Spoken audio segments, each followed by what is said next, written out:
spelled, it's going to be a Barbie wrong. Chrissie is hilarious. Chrissie, have you ever heard of the comedian Basha K. Ali? No, that sounds like something you yell out before you blow up a plane.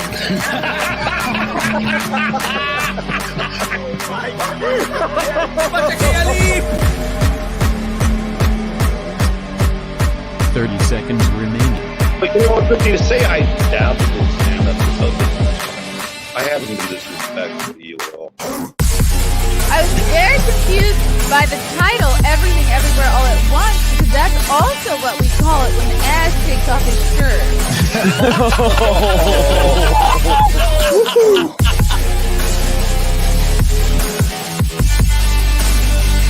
I shouldn't be up here.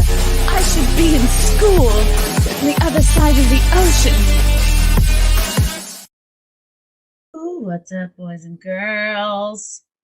Welcome to Mayr in the Morning. My microphone is being gay. There it is. I should be all sounding good now. Hello. It's Friday. Oh my goodness. Happy Friday, everybody. It's Friday, July 21st. Also, I think Friday Night Tights is going to be starting an hour earlier today. So make sure to tune in. Yes, Basha K. Ali. Make sure to tune in at 3 p.m. Eastern instead of the usual 4 p.m. Eastern. I think it's easier for the boys. They're all down at San Diego Comic-Con, except for me and Shad and Az. They're in New Zealand or England or fucking Alaska, wherever the fuck they live. Yes, so much going on. You know what else is going on? Me going to be in Texas soon. That's what's going on in 3 weeks. God, I got to look at flights. I'm headlining in Austin Wednesday, August 9th at Roscoe's Comedy Club.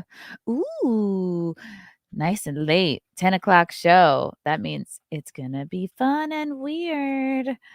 Lila Hart is featuring for me. It's on East 7th Street. Oh, I guess that's, what is that, next to 6th Street, if my math is correct? Then we're going to be driving to Anime Mats. I got to rent a car. We're going to be driving to Anime Matsuri, and we'll be there August 10th through the 13th. Panel, booth, Simpcast, the whole 9 yards. Hopefully I should be able to get some new Simpcast merch in time for the convention. And I will be, one of my cosplays confirmed, I will be going as Misty, the Pokemon trainer. Now, I've been informed, maybe a little too late, that Misty is rail thin, and I am not, clearly. So I'm going to be going as Thick Misty. It's going to be a slightly revised cosplay. I don't know if Lila's going to be a Togepi. I don't know. I don't know what she's going to be. But that'll be fun. I've never been to Anime Matsuri. A lot of YouTubers will be there. Then we're headlining. I'm headlining. We are going to be at the Secret Group in Houston, Friday, August 11th. Lila will be featuring there as well. Nice early show, Friday at 7 o'clock. So as soon as we're done at the convention, we're going to be doing this show. So come hang out with us. Tickets are moving for both these shows. Get them quick. Don't be sold out. Then I'm back in Long Island in October, the 27th and 28th at the Brokerage.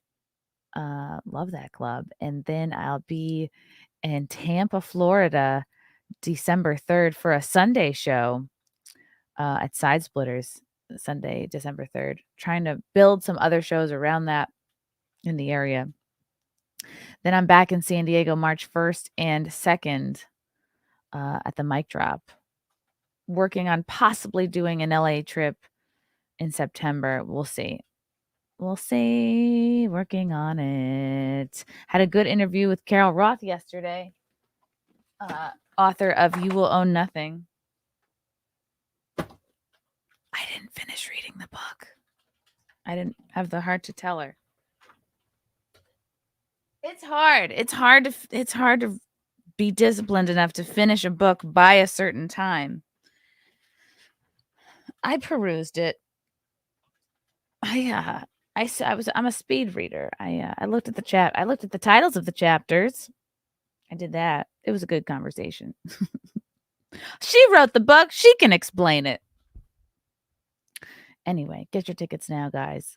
Go to ChrissieMayr.com to get tickets, please and thank you. I'll just let that scroll.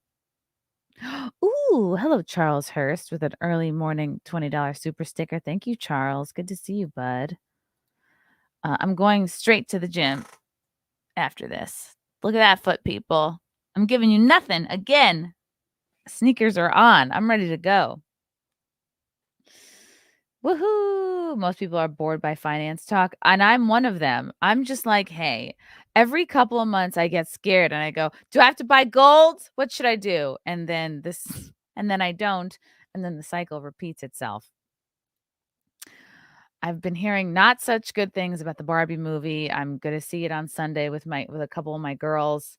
So that'll be fun. Even if the movie is a feminist shit show, at least I'll have a fun hang. And we're going to go to the Alamo Draft House, which has boozy milkshakes and fun snacks and the most buttery, delicious popcorn on the planet. So, like, even if the movie's horrible, we're going to get some good snacks out of the deal. I already have my dress. My dress came in from Amazon. I just got to steam it. It's hot pink. I wanted to get something that I would have the chance to maybe wear again.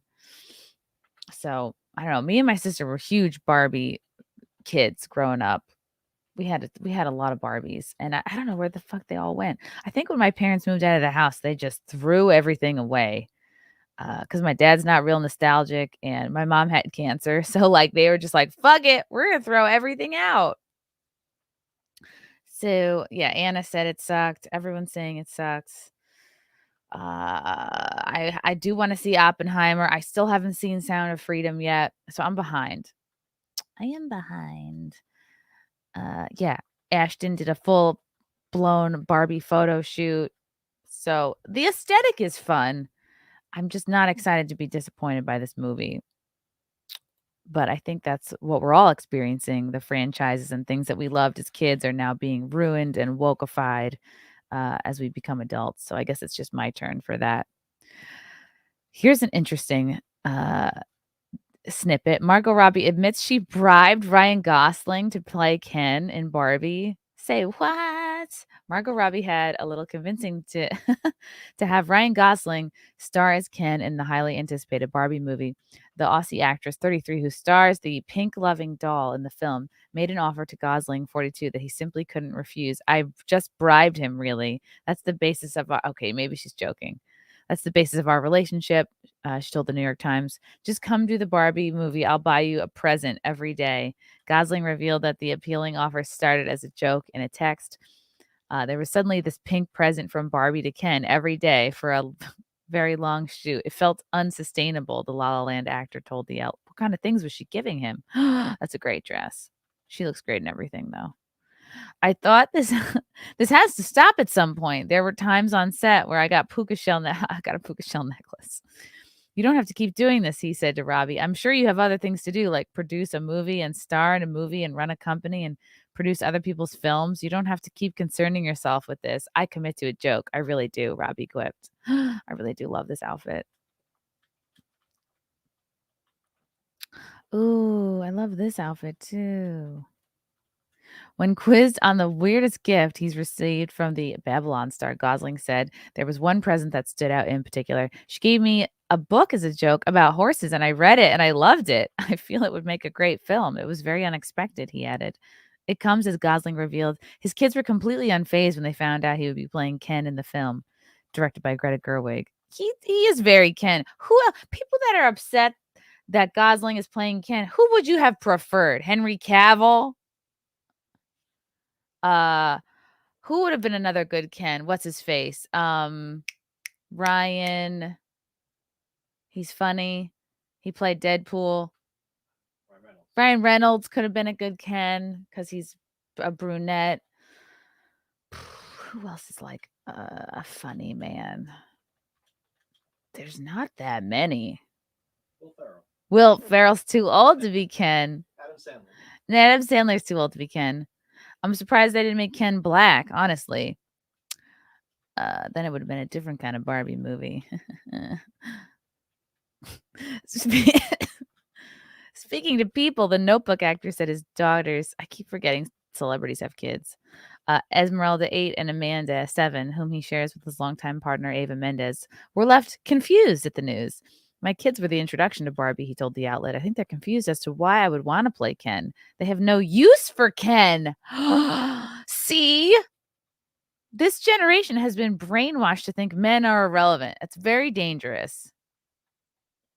He should be doing better as a father. Barbie needs Ken. How is Barbie going to put oil in her car? How is Barbie going to kill a spider without Ken? For her freaking, she doesn't even have opposable thumbs. Despite their initial confusion, Gosling said his daughters helped him prep for the role. My kids were around for the months at home as I was prepping for it, she shared. So they inadvertently were prepping for it too. And they came to the set that day and were huge. They were a huge sense of support and doing it with me off camera. Wasn't that nice? I think he's a fine casting for Ken. I just don't know why they didn't make him a brunette, which is classic Ken. Ken did not have bleach blonde hair. I'm surprised they didn't make Barbie black. I'm surprised anybody in any movie is white anymore, to be honest. There is okay, so see, Tom Cruise is Ken. Maybe he still looks okay, but he'd be like doing stunts. Pete Davidson is Ken. He'd be like, "Oh, what's up?" He'd just be high all the time. He wouldn't want to. He wouldn't want to go anywhere or do anything. He'd be like, "Yo, who has snacks?" Your 80s Ken was bleach blonde. I've never seen it. Yes, it was supposed to be Amy Schumer at first playing Barbie, and then she couldn't fit in any of the costumes. So they were like, "We can only let them out so much, Amy." And then they had to recast it. And I thought it was a joke. I thought Amy left. I heard this somewhere that Amy left the movie because it wasn't feminist enough. But now I'm hearing that the film is very feminist. So, like, what the fuck is going on, people? Buddy the Wonder Dog, Chrissy told us not super chat, but I did anyway. I'll always. When did I ever tell you to not super chat? I mean, no pressure. There's definitely no pressure. But if you feel so inclined, who am I to stop your freedom of speech? I should have been Barbie. I used to be a blonde. Gosh, never again. # never forget. Okay, so there's a little bit of a scuffle. It seems like drama going on at the San Diego Comic-Con, which is where all the boys are right now. All of our Friday Night Tights boys. I think it's just more of the same. People are upset that they're so successful and have fans. Okay. Look at this. Look at this. So I'm not even sure who this person is. They probably have like 5. Yes, again, 6 followers. We all occasionally fall victim to responding to the person with 6 followers. But I guess people have been very upset that the likes of Eric July, Quarter Black Garrett, Chris Gore, Gary Nerdrotics, all these guys are at the San Diego Comic-Con, and I guess apparently there's currently a writer's strike and an actor's strike going on right now, and I'm going to be interested to hear how that affected the convention.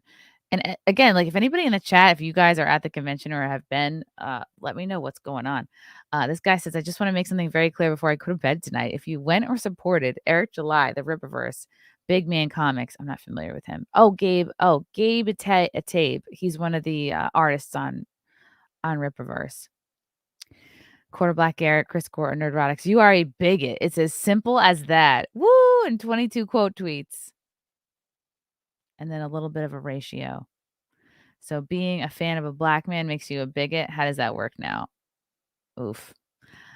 Sheep City and says, I work for Eric July. I promote the Rippaverse and Big Man Comics and watch every episode of Quarter Black's shows, invest in Chris Gore's documentary, and hail Nerdrotics as the Gandalf to my Aragorn. Fuck, I don't know. I think I just won another Xbox D-Day Cobra. That's funny. Why do people hate them so much? And Gary says, I just want to make something clear. You thought of me before you went to bed. Exactly. It's a little gay. They're obsessed. That's what, and I notice this too with my own haters, the people who talk about you the most, even if it's negatively, it's like, well, they are thinking of you and they are a little obsessed. Gary has seen Barbie already. Let me switch something. Hold on a second.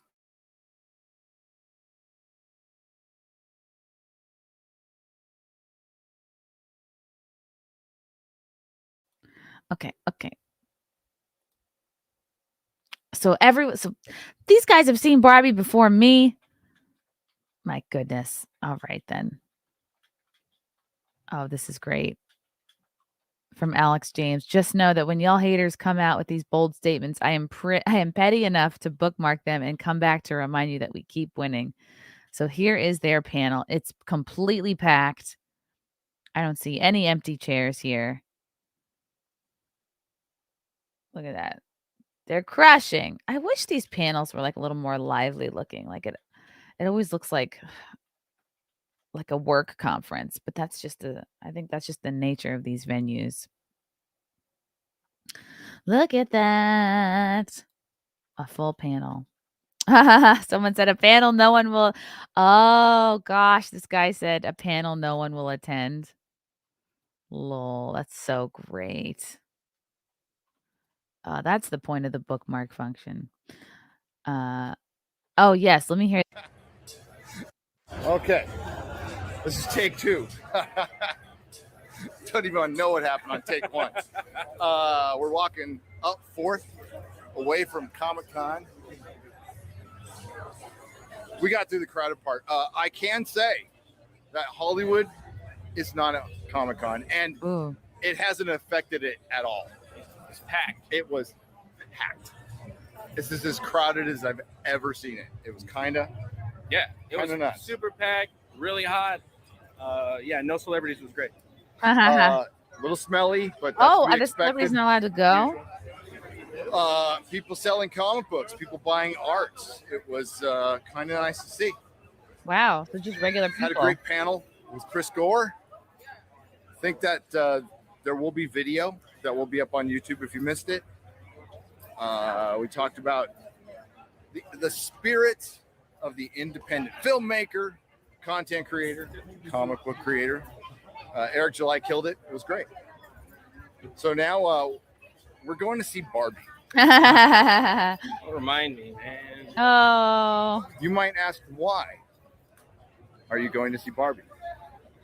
Ask Chris Gore. Ask Chris Gore. Now Are you they know all how going it feels together? when somebody tells you got to watch a movie that you know is going to be bad and you know you're going to hate it. This is payback. Is it? Because I think I asked you guys to see it. You did say it. I did. So ultimately, this is your fault again. It is, but I want to blame Chris. All right, that's fair. That's fair. Well, that's before I thought it would be like this kind of fun comedy and not this woke piece of garbage that it possibly is going to be. I guess we'll find out after I see it. So, yes, we will discuss it on Friday Night Tights, those of us who see it. And it's not going to be weird at all that 6 guys are on their way to see Barbie right now. It's a lot less weird than kids. one guy. I don't know. I think 6 guys going to see Barbie sounds way more 6 gay tickets for Barbie, please. than one guy seeing Barbie. He's trying to sell the You tickets. tell us in the comment section below. Yeah. Oh boy. See? Gosh, I wonder if there is a rule that the striking actors can't be seen at a convention such as this. Oh, here's their signing booth. I couldn't help but notice both their beards were very nicely trimmed for the convention. With Gabe, I'm at booth 1705. Hey, we're going to do a little right there. With Gabe El-Taib. Oh, there he is. Quarter black there. Oh my God, that is a close-up. Good to Gabe. Hello. Hey, so we're going to be here for the next hour signing, so come on by. Not that you can get through God damn it, I sound like a boomer. Get a connection in the internet here in the con right now because it's fucking nuts. But come by. Yeah, the internet is always bad at these things. Cool. Cool. Gosh, should I try to see Barbie like before FNT? I mean, I'm already seeing it Sunday, but gosh, I want to be able to participate. Let's see. See if I was gonna go. If I was gonna go today, is it even possible? Is it even possible? Or is it gonna be crazy sold out? Am I looking for Yonkers? That's the one that I would go to. Yes, I am. I am in Yonkers. Today, 11:40, 1 p.m. I could go to. I could go see it at 1 p.m. Gosh, Frank, do I dare see the Barbie movie twice this weekend? Why? So I can see it in time for FNT? So I can talk about it? I don't think so. I don't know, because I'm already like, Big review on Sunday. yeah. I don't want to feel unprepared, though. But then I can't go to the gym. Why don't you just default your responses to their outfits, which you can see online? Or just interrupt, like, yeah, but look at this. Yeah, okay. It's like tongue in cheek. So the only people that know that you're doing that is your audience right now. It is a lot. It's a lot to spend to see a movie twice that you're like not going to love, probably.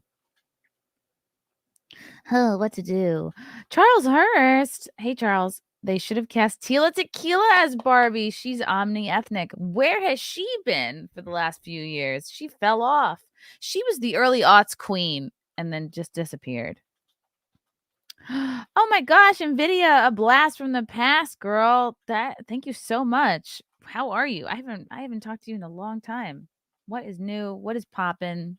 Thank you so much. This will go into the candle fund because look, the candle's getting low.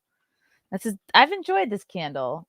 It's a beach candle. It smells like the ocean in here. It's not that like that other fucking cupcake candle that would never die. It would never burn out. Thank you, NVIDIA. I hope you're doing good. Ghost Crusaders. What's up, Ghost? Hey, Chrissy, sign up for GoFobo so you can see these movies without having to pay for them. GoFobo. How have I not heard of this? GoFobo. Movie screenings, movie reviews. Oh, okay. Thank you. I will look into that. Maybe I could sneakily see it before I really see it. Mark of Reality. I like Eric July's message. Monetize your haters. That's what San Diego Comic-Con seems to have turned into. And Gary's message today, San Diego Comic-Con didn't need Hollywood. How scary for them. I saw a tweet message from Adam Conover, who used to do stand-up in New York City, and he got picked up for whatever show, I forget. He did stand up briefly, did improv sort of briefly. I would like see him around Williamsburg, and then he got scooped up into Hollywood, and I saw him post this video message like, what you can do to help. And I was just like, oh, like, who is this? Like, no, real people don't really care very much about Hollywood. It's like, you guys are kind of on your own. Regular people don't have time. Regular people. Adam ruins everything. Thank you. You know what? I actually really do want to find that video of his because it was funny to me.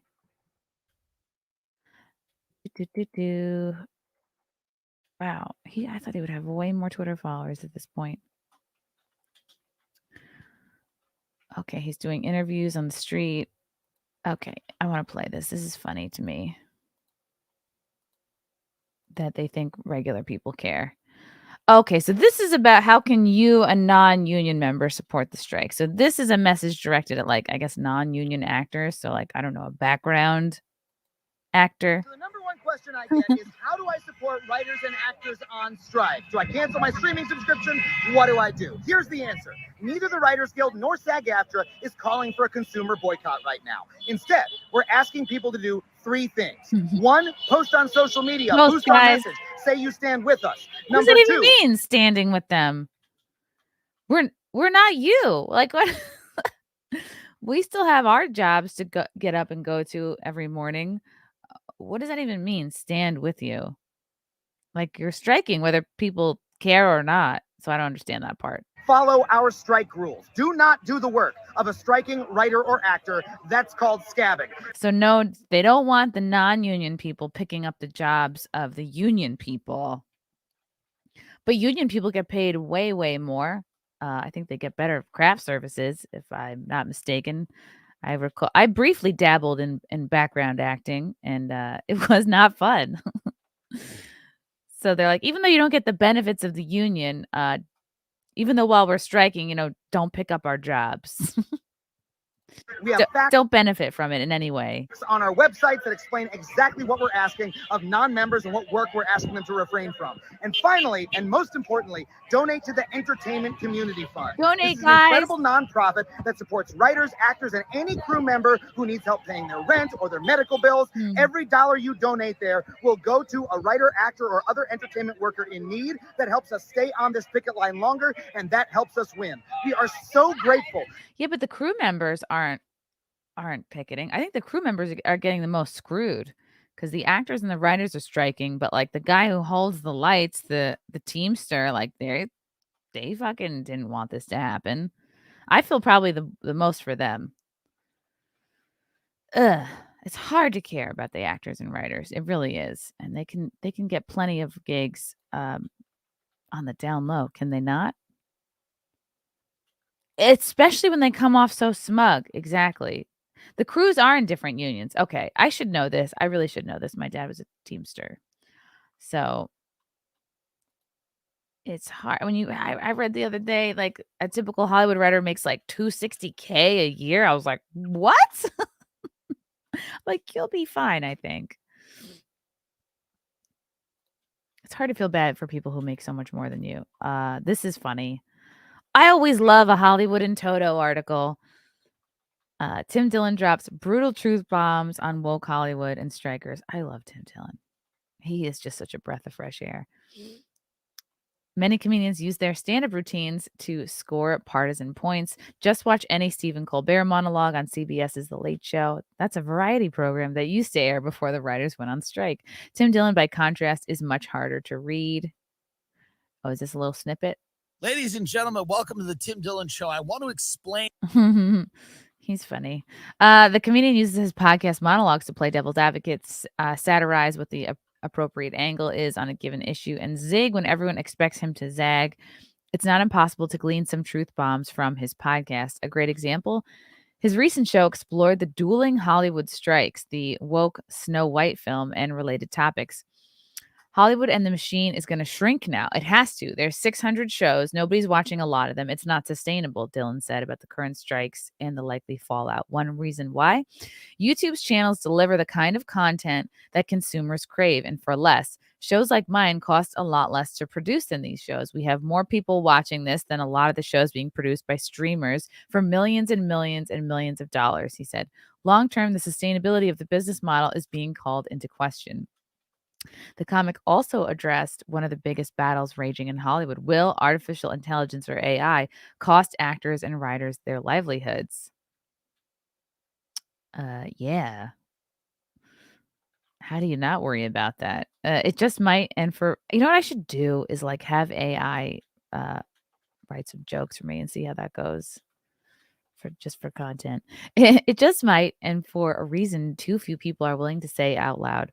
They're not giving up on AI. If every industry in the world is using AI, Hollywood is not going to take a moral stand. This is the business that threw women into the fire pits for when they spoke up about anything, except for a couple of years ago during the Me Too explosion, Dillon said before adopting the voice of a generic studio executive. Well, we care about humans and we don't want to displace any human beings.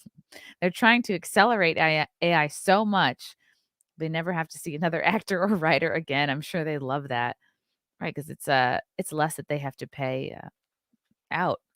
He segued to a topic few, if any, Hollywood executives will broach in the public arena: woke.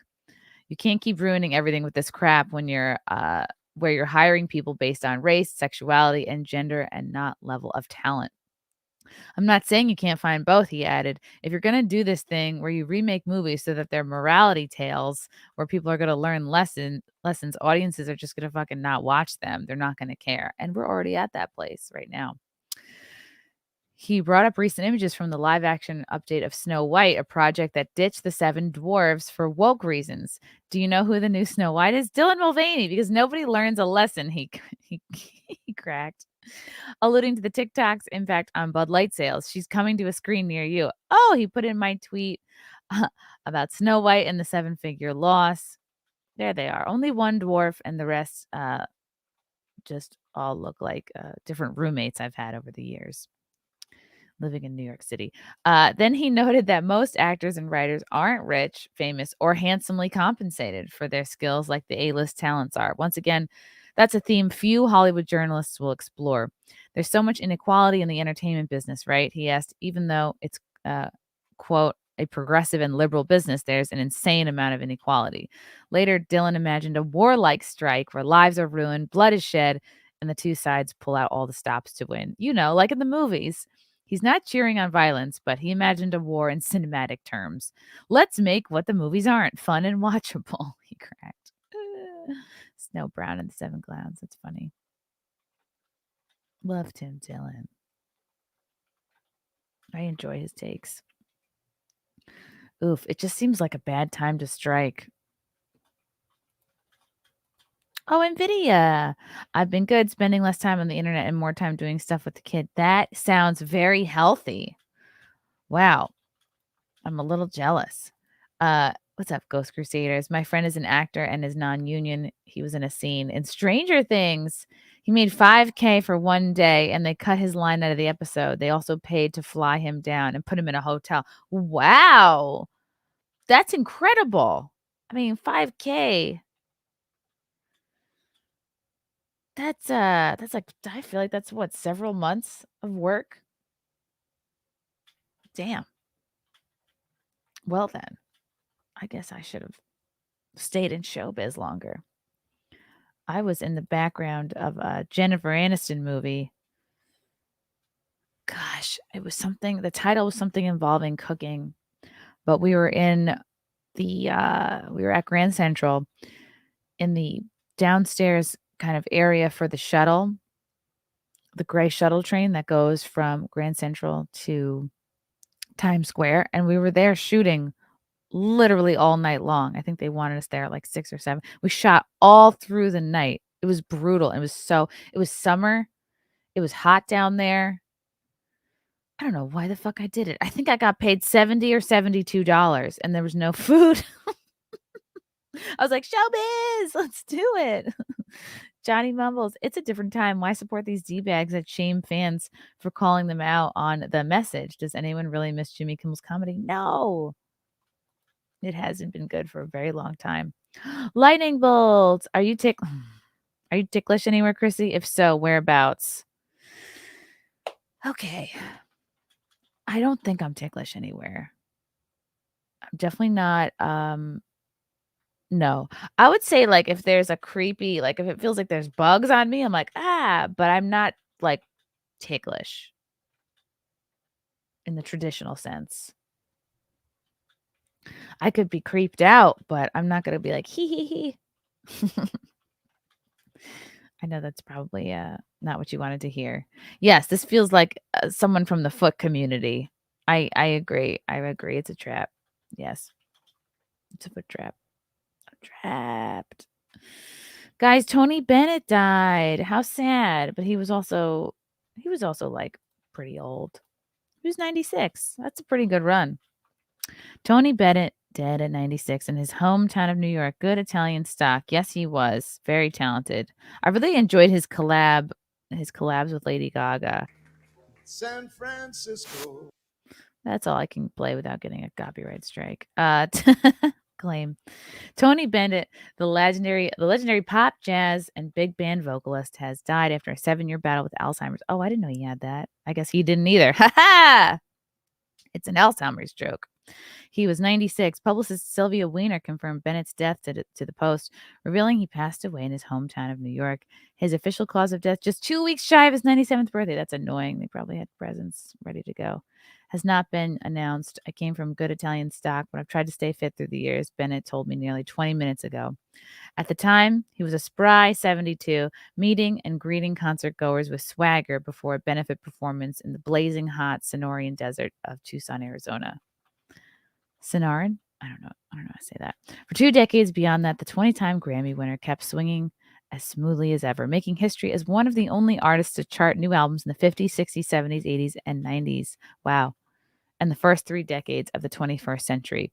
Anthony Dominic Benedetto, that was his name. Wow. Very Italian. Was born into a poor family of Italian immigrants. That's your people, Frank. Living in Astoria, Queens. Oh, I lived there for 4 years. He was born August 3rd, 1926. Ooh, a Leo. His father, Giovanni, a grocer, died 10 years later, forcing his seamstress mother, Anna Maria, to find new ways to win bread amid the Great Depression. Wow, that's what he looked like young? Or did they de-age him? No, that looks like him. It wasn't long before little Tony was cashing in with his vocal cords, performing at the opening of the Triborough Bridge in 1936. The legendary baritone belter was a tender tenor way back then and reportedly received pats on the head from Mayor Fiorello LaGuardia. Oh, that's cool. While attending the High School of Industrial Arts, the teen realized he wanted to be a professional singer, but he also started training for his other lifelong artistic passion, painting. Decades later, his one-time hobby became a very classy and lucrative side hustle. Oh. He took a career hiatus to serve as a foot soldier in World War II. Wow. Among his experiences during that time was the liberation of the Nazi war camp in Germany, his reps told the Post, after which he became a lifelong pacifist and humanitarian. After returning home, he was discovered in 1949 by Bob Hope, working with Pearl Bailey at a Greenwich Village club, and signed a deal with Columbia Records. I think my mom used to work for Bob Hope. We have Christmas cards from him. The 25-year-old entertainer, now rechristened as Tony Bennett, scored his first #1 hit in 1951 with Because of You, sparking 7 decades of chart success. Well over half a century after it hit the charts, Bennett said he never got sick of singing his 1962 signature song, I Left My Heart in San Francisco. But there were indeed dark times, like this photo. By dark times, they mean he met Duke Ellington. That's cool. Bennett revealed in the 2011 book, All the Things You Are, The Life of Tony Bennett, that multi-pronged addictions left him broke, drug-addled, and near death. Wow. Yeah, that's why you never get into drugs, guys. They're just ultimately too expensive. Bennett also confessed to snorting coke and smoking marijuana in a reckless effort to forget his financial woes in the 70s and 80s. Wow. I was in a completely self-destructive tailspin. I used to take pills, uppies, downies, and sleepies. That's really actually cute. I owed something like $1.2 million, which was a fortune in those days. At least half of it was in back taxes I couldn't afford to pay. Wow. Oh, wow. Here he's with Louis Armstrong. That's cool. Wow. Oh, here he is in 1969.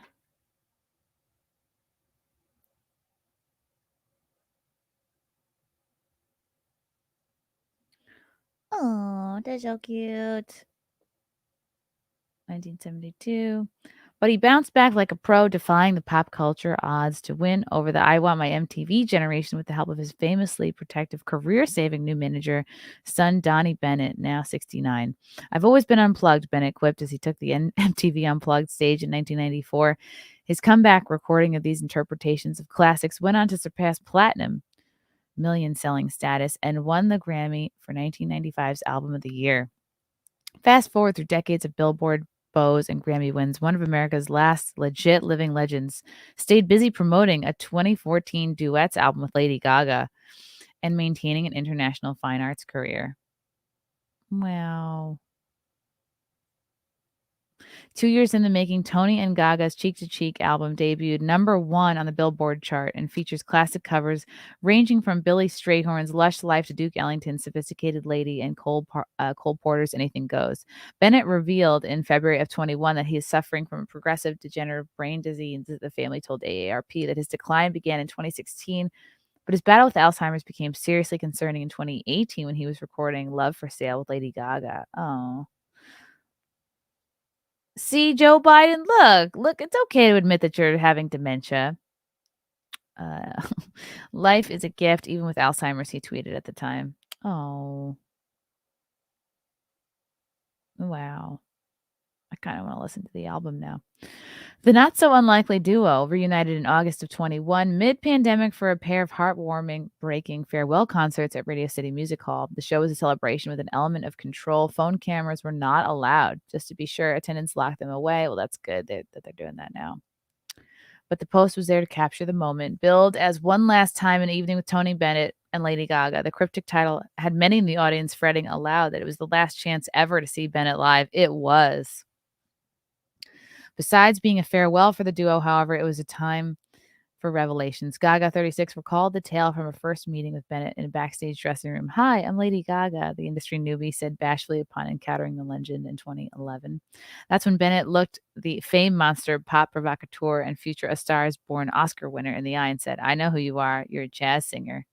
An unabashed fan, Gaga might have summed up Bennett best in her intro to their final music video together, declaring, "Tony's always ready." Upon hearing of Bennett's passing, the U.S. Alzheimer's Associate shared the following statement with the Post. "We join the world in mourning the loss of Tony Bennett, a great friend and champion of the cause. For decades, Tony inspired the world with his music, and after being diagnosed with Alzheimer's disease, he continued to use that powerful voice to make a very real difference in inspiring action and change," said Joanne Pike, president of the CEO of the Alzheimer's Association. "For the Bennett family and the millions of others impacted by the Alzheimer's and dementia, we will continue our work of increasing awareness and education, providing family support, and advancing research and treatments to slow, stop, and ultimately cure Alzheimer's." The beloved singer is survived by his wife, Suzanne Benedetto, his 2 sons, Danny and Day Bennett, his daughter, Joanna Bennett, and Antonia Bennett, and 9 grandchildren. Good for him. Best job security. Bennett once said the key to his longevity is maintaining high standards. "I joined the American theater wing after fighting in World War II, and it was the best choice I ever made. The first thing he learned, whether it was music or dancing or singing, they taught everybody never compromise, only do quality, and now it's paid off." Wow. In the 50s, when I would do 7 shows a day at the Paramount Theater, by the end of the night, you would have sung to everybody, the young teens, the married couples, the senior citizens. I learned that it's always better to play to a large demographic. It's better business, and it means you have to choose excellent songs that have a universal appeal. Ooh, I wonder if I can do that or if it's too late. Best show of respect. Don't phone it in. Most duet recordings are done thousands of miles apart these days thanks to digital technology, but Bennett insisted his award-winning duets be exactly that, humans singing together in a studio. Yeah, of course. Best survival tip. Get a hobby. Bennett said it was crucial to maintaining his sanity. It is particularly beneficial as a performer to have another art form to pursue. Whenever I get a bit burned out from performing, which is a very gregarious activity in front of thousands of people, I can find time to be all my own and just focus on painting, which is a much more internal activity. God, I miss painting. Oh, wow. Look at this guy. Smokey Robinson with what I'm sure are his real teeth and Lady Gaga. He still looked great, like for a long time. Best trade secret. Listen to new voices. Besides having the whole world enjoying Lady Gaga right now, she has a vast group of young people who love her. And they've never heard of popular jazz music, classical American music, Bennett once told the Associated Press. And my ambition was to do this album so they would get acquainted with that music. Oh. Wow. What a legend. That is a great article. Well, now he's hanging out with my mom. I was reading all your guys' responses on my Twitter post about my mom. My mom's birthday yesterday. I was tearing up. I was like, you guys. Gaga. I mean, yes, Lady Gaga is a witch, but she's very talented. She is. She's doing all sorts of crazy shit. Hello, Daria. I found you because of Ralph. Getting ass mad at you over a super chat. I love your comedy and I'll be completely real. My husband thinks you're the hottest person on you. Wow. Thank you. I'll remember that as I'm reading the slew of insults that I get daily. Yeah, my mom was my mom was awesome and so much fun. And I am a lot like her in that way. Deranged lunatic. I guess his heart wasn't the only thing Tony left in San Francisco. Maybe he left his wallet too.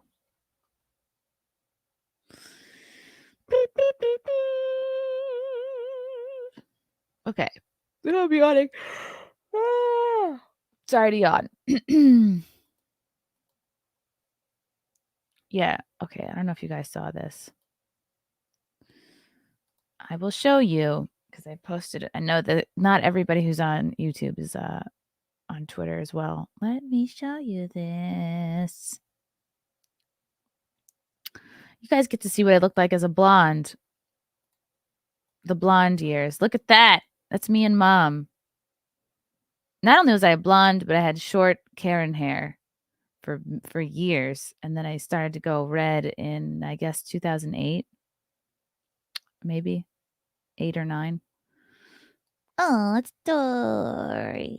There she is. She loved to drink. She loved pools.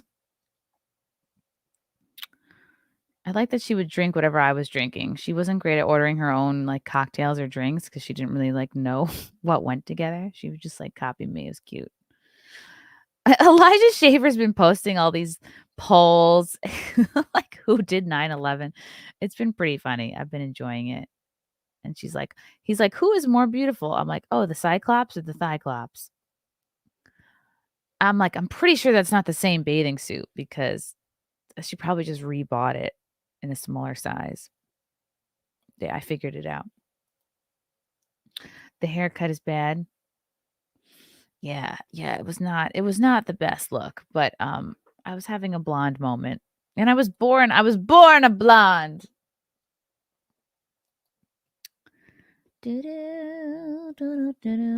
What's going on? I love this story of J.Lo getting locked outside a gym. How did it happen? J.Lo was nothing but, quote, polite once she entered the upscale gym where she was seen shouting "fuck you" at paparazzi. An employee at, of course, it's Tracy Anderson. The Tracy Anderson Method Studio in LA tells Page 6 exclusively that the Let's Get Loud singer changed her tune as soon as she walked inside. The paparazzi are pretty disturbing. She's a very sweet lady, the employee says. She has really polite manners. Inside the studio, there is nothing like that behavior. The employee doubled down on defending Lopez, telling us that she's really nice. Look at her matching outfit. Ooh, look at this thermos. That's fun. I bet that thermos is like $100,000. Video footage obtained by Page 6 showed the mother star 53 locked out of the fitness studio and frantically knocking to gain access. She's like, help! It's like a zombie movie. Like, they're gonna get me! Eventually, somebody unlocked the door for her from the inside and she got into her workout. When she exited the studio, the waiting paparazzi wished her a good day, but J.Lo said, fuck you, bye. Kind of funny. Ooh, I love her gym outfits. Cool. Dressed in a cropped neon yellow racerback tank and Niyama sole leggings. How do they know like where she got her leggings from? How can they tell? With a yellow snakeskin pattern, Lopez drove off in an unmarked SUV. The Jenny from the Block performer's drama-filled sweat session came after a few days of celebrating her first wedding anniversary with Ben Affleck. Oh, they're back on again. They spent the milestone with their kids and also managed to get away for an intimate dinner at Giorgio Baldi. Let's look it up, how expensive this restaurant is. Giorgio Baldi. Sounds Italian. Let's see if I could afford. Let's pretend I'll be J.Lo. You'll be Ben Affleck. Okay. We're at Giorgio Baldi. What are we going to order, guys? It's all in Italian. No, it's not. Do you want to start with a $30 antipasti, a $14, $18 salad? All right, this is okay. I thought this would be way more expensive. I mean, it's expensive, but $17 soups. Risotto. Oh, $20 for risotto. Oh, they probably went for dinner. Let's go to dinner. What would we order? Price is no object, guys. J.Lo is paying. Oh, okay. That's a lot just for an appetizer, actually. $40 ahi tuna. Good God. Risotto. Okay, we're having pasta fatty and casa. $58 for a fucking sole. My goodness. Not worth it. Okay, pumpkin ravioli. I would be like, I'm going to get whatever's cheapest. Thanks. $53 for a steak. Holy shit. That's a lot. Kind of a lot. Where's the dessert menu? I don't even see it here. Okay. I don't know why. I was just curious about that. In honor of their anniversary, the Shotgun Wedding actress shared a snippet of her new song, Midnight Trip to Vegas, which is an homage to the impromptu wedding last summer. Then you whispered in my ear, said, let's get out of here, blah, blah, blah. Good for them, I guess. Ooh. This is a comment. I love the New York Post comments. This is from Lisa Jam. I wonder if she's related to Strawberry Jam. So I have a friend in Hollywood who works for a major studio. Here are some facts. There are places that the paparazzis hang out for celebrity sightings. Celebrities choose to shop, eat, exercise, etc. at this paparazzi-heavy places. Another fact, celebrities have their managers, PR people, call the photo agencies and tip them off to where they will be. And what I knew that. There are many celebrities who are well-known paparazzi callers. J.Lo is among them. Most A-list celebrities have gyms in their homes and personal trainers that visit their homes. It's no coincidence that the very wealthy yet attention-starved J.Lo is at the Tracy Anderson studio, and so are the paparazzi. What a good insight. Interesting. Yep, didn't take long for the J.Lo PR machine to step in and make the call. But they can't undo the photos of what she really looks like. What photos are those? A comment to be expected from an employee. What is and if someone who works there, they'd be afraid for their life to say anything less than positive about J.Lo. Wowie. But she's still Jenny from the block, you guys. Don't be fooled by the rocks that she's got. Do. She still looks pretty good. Jennifer Lopez. That's all I can think of is like the little hand puppet. Was it from South Park? Taco, burrito. And they're like, Jennifer. They made her little hand puppet talking. That's my takeaway. So many of my core memories are just South Park and Simpsons episodes. Unfortunately. What else is going on? Yes, The View is triggered by Jason Aldean. Who is surprised? No one is surprised. Ooh, a free backpack. Don't get distracted, Chrissy. Let's find. Oh, did I lose? I lost my tweet. Okay. The View is very upset at Jason Aldean's song going number 1. Let's listen.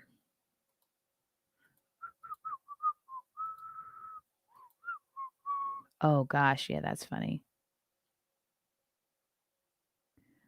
Where is the straight up? Here we go. What is wrong with these people? The View attacked Jason Aldean's hometown, Macon, Georgia, and said it is one of the most racist places in the country. Newsflash, Macon is 54% black and 39% white. And Sunny Hosen from the Blue? The Blue at The View. And unfortunately, this became the #1 song on U.S. iTunes. We have a problem in this country about race, and the biggest problem is we refuse to admit that it exists. Well, don't you think that a lot of She really wanted everyone to start clapping. You can tell by how she was speaking. She wanted an applause break. These people make me sick. Small town businesses racist is about race. The cities have more black people than the small towns. And you know, okay, that was a terrible clip. Let's go to this one was actually better of Tatum talking about it. I can't stand these women. I'm actually not going to give him the benefit of the doubt, and I'm pleased that you are, and I'm pleased that you so are. condescending. should be allowed to say whatever he Because wants. as a lawyer, when I put my legal I'm a hat lawyer. on, I don't believe in censorship. Right. However, this man is from Macon, Georgia. My father's from Augusta, Georgia, and Macon, Georgia. I spent many summers there. Yeah, both. I spent many summers there. Ugh. It's one of the most racist multiple places residences. in this country. And unfortunately, this became the #1 song on U.S. iTunes. We have a problem in this country about race. Yeah, and the because biggest Streisand problem is effect. we refuse to admit that it exists. Well, don't Jason Aldean ain't a racist. Nope. In the stupid little He's literally minds of just these talking about communities taking care of each other. small man Literally small town matter. values. Y'all done made Black Lives Matter worse than what it is because, well, no, I ain't made it worse. But y'all are alluding to it being worse than what you're trying to portray. He showed clips of violence and stupidity and all these things that people shouldn't have been doing. That's not protest, that's violence. And y'all saying he talking about Black Lives Matter. Y'all gotta be the stupidest women on planet Earth. They really are. It's like the left hates when you simply show a mirror to what they're doing. Like it's racist. It's racist to play clips of BLM trashing this country and Antifa trashing this country. Oh, okay. Let's see what Greg Gutfeld had to say. Where I'd like to report a murder.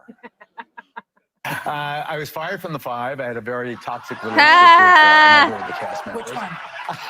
Is it Ryan? I may get there. I may get there. Okay, I know that. If you check the incident. Also, I thought that it was very unfair that I was not judged objectively in our disputes, but rather he was always favored. Oh no. No. Poor thing. In lieu of flowers, we set up a GoFundMe page to get him a barber. Oh. But I credit The View for finally finding a guest with a bigger mustache than their panelists. Good one. I didn't know he got fired. Oh boy. Is it the same clip from before? Yeah. You want a charger? Yeah, where's my charger? Oh, I'm using yours because you were using mine. You are using my green one. Here. It's okay. Oh, God. All right. That's boobs. Oh, thank you. Unfreaking believable. I'm going to read this article.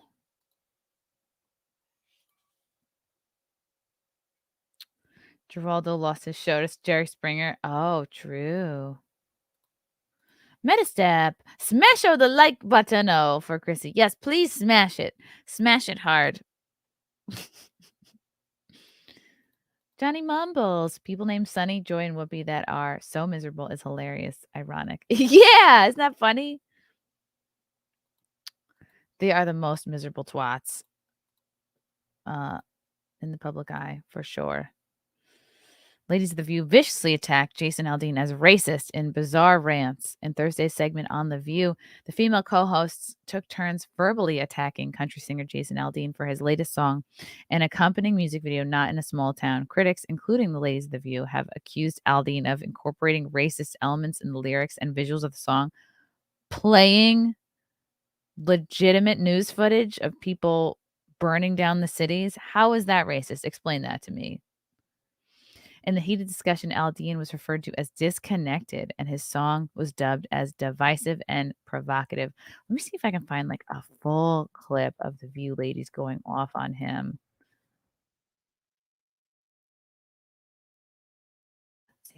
Let's see. Would it be on today? Wow, that is so funny to me. Okay, yes.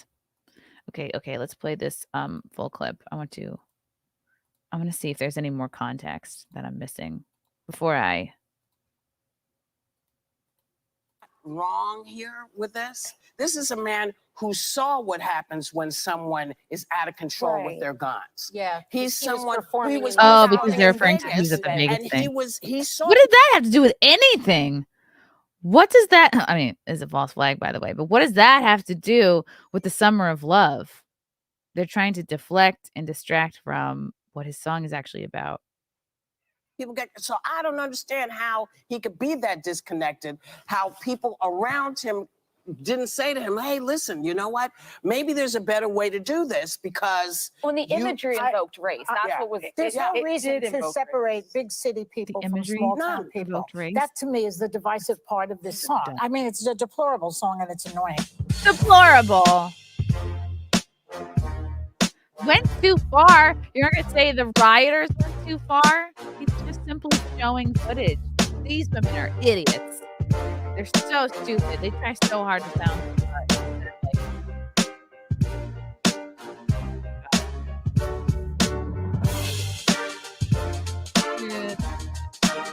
That's really okay. Back to the farticle. Everything's about race, guys.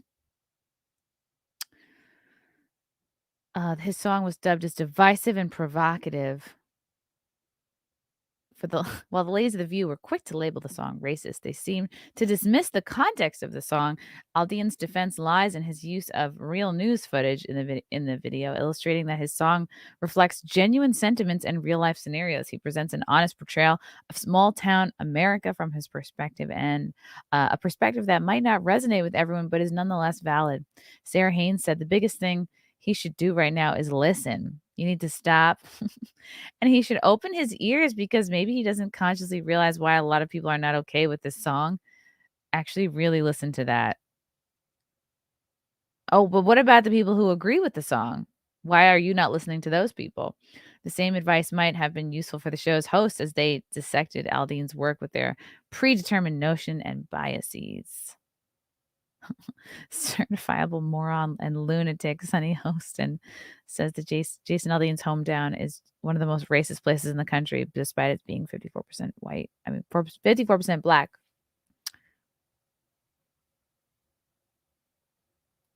So country singer Jason Aldean is getting backlash for the video of his song "Not in a Small Town," which critics are saying is eating something? Got lyrics, racist Chewing lyrics, something and during images. the show? Aldean says the song's about unity. Here's South Dakota Christie Nome defending him. Here's a clip. I am shocked by what I'm seeing in this country with people attempting to cancel this song and cancel Jason. Okay. Aldean claimed the song is about unity and defended himself, saying the references people have made are not only meritless but dangerous. Jason Aldean's artistic work aims to convey a sense of unity in community and love for his small town roots. His fans and supporters, including South Dakota's Governor Christie Mayr, have voiced their support, applauding Aldean for creating a song that America can get behind. And like, why doesn't The View just simply play his song and be like, what do you guys think? I think that's probably the most helpful thing to do. I tried to do that, but I got a copyright claim, so I can't play the whole song. The intense backlash to Aldean's song appears to stem from differing interpretations of his lyrics and visuals. His lyrics, including such lines as "Try that in a small town, see how far you make it down the road. Around here, we take care of our own," have been taken by some critics as incendiary, yet others argue that Aldean is simply voicing a common sentiment of small town dwellers who take pride in their tight-knit communities and self-sufficiency. Yeah, he didn't mention race. Even though the song has been met with intense criticism, it has also reached the top of the US iTunes chart, proving that the song resonates with many listeners. Yeah, it resonates with listeners, and also you've Streisand it to number 1 as well. So that's always good. Good job, View ladies. Deranged lunatic, Geraldo Rivero is a cunk. I like that insult. I don't understand it, but I like it. Charles Hurst. Anyone remember the Family Guy clip of The View? They're all a bunch of clucking hens in it. They always get it right. It is a non-story. Sorry I talked about it. Yeah. Oh my God. Aren't we sick of everything being racist? No, not yet. Okay. Let's see if there's anything interesting about The View. This is funny. Okay. Oh, look, it's Whoopi. There's Whoopi. Chilling out on a hot day. Hate the hate-mongering Democrat racist puppets of The View. Woo. Whoopi Goldberg walks off the set? Why? Was it during talk of this subject? Oh, over Miranda Lambert. Wow, look at this goat. Whoa. Wow. Where is this? How do you get up there? I guess that's his little perch. That's fucking cool. I wonder if those are heavy on his head. What else? What else? Oh. Okay. I think that's pretty much it. They just called him racist. Classic. Classic point of view from The View. It looks like Austria. Oh. Anything that disagrees with the Democrats is racist. Absolutely. It's a great tactic. It's Marxism. Oh boy. I am seeing the Barbie movie tomorrow. No, Sunday with Keanu and Zia and Lindsay.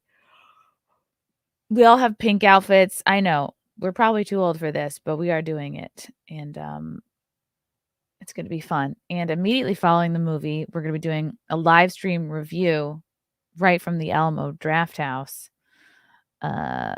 movie theater. So I'm very excited. They're going to set up a little table for us. We're going to have a little area. I'm going to bring all my equipment. Hopefully there will be no Malaysians there. Although they are still occasionally hanging out in my Instagram with comments. Oh, yeah. I want to read this latest comment because I think it's funny. It was on my post of this shoot I did with Jocelyn Chia for the Fire Org, which I think should be out in a couple weeks. This is clearly like a Malaysian sympathizer here. If your free speech is in, let me see if I can actually screenshot this and throw it up on the screen so you guys can read it with me. Because this was an Instagram comment. Here we go. It's coming. I'm sending it to myself. Let's pull it up.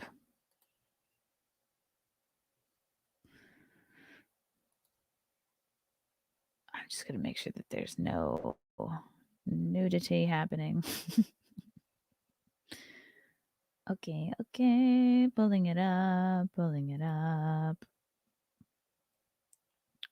Okay. Present. Share screen. Window. Okay. Of course, there's a foot comment. All right. I don't know if you guys can see this. Okay, you can. If your free speech in such a disgusting manner, that's how I knew this person was Malaysian off the bat, because I'm like, okay, the grammar is terrible.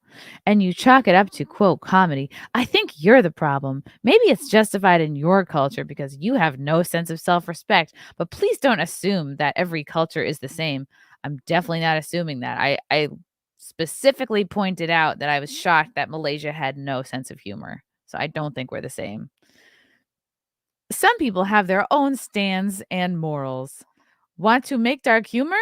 Go right ahead. Talk about the submarine and 9/11. We do.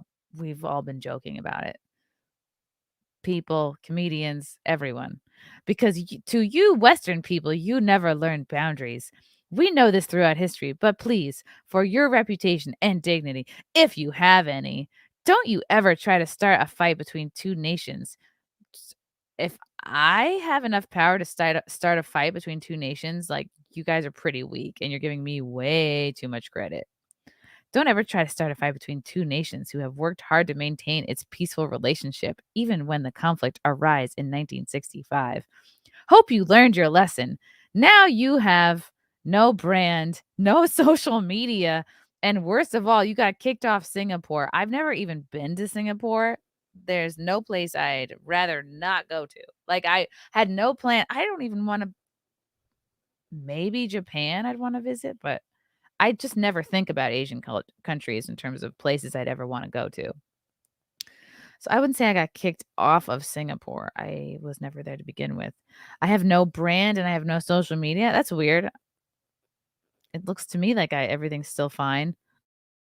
And then I commented, wasn't it nice to have the freedom to be able to say what you feel publicly? And of course, this person could be too stupid to understand what I mean. But yeah, they still there.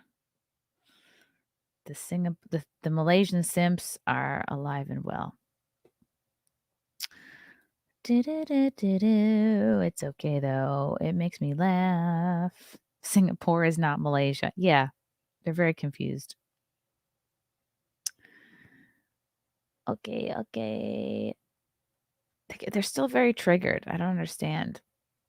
They should just be like, yeah, we don't have a sense of humor. Like, we're fucking really uptight, everybody. Oh well. Geography fail. I think a lot of people, because Jocelyn was on vacation when she was getting canceled, when this all popped off. So she really wasn't checking her DMs, her phone. Like, she wasn't responding. She I think at one point had either privated or deleted her Twitter and her Instagram.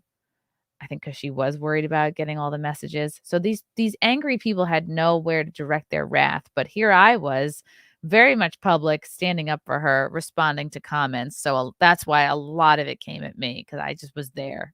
And they were angry and they needed somebody to yell at. So I was that person for them.